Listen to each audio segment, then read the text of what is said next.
No, that's important. I mean, I think about like one of my personal core values is over communicate. Because Mm. if you think that someone else knows what you know, most likely that may or may not be true. Most likely it's probably not true. So let's operate with the assumption that it is not true and that they don't understand what's going on.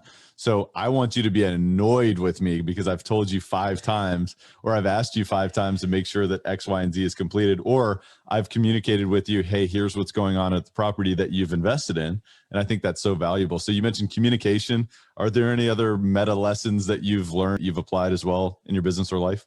Yeah, I always have to learn. I'm always learning. Like I mentioned, educational camps. So with real estate, I always have to learn, and having conversations like these, even with people that come on the podcast, like you, people that come on your show, listening to your show, I get some insight from who's doing what, how they're doing it, and what's worked versus what's not worked.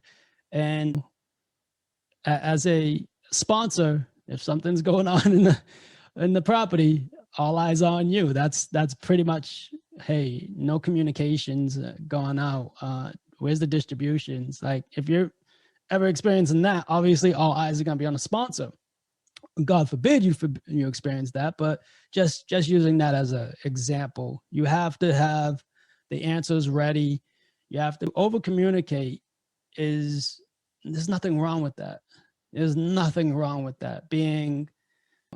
Explaining what's going on, or even hedging questions before you anticipating them before they're coming out. You can get on top of that. You already know what to look for. So yeah, Yeah. over communicate. No, that's really good. And the always learning piece to me really resonates.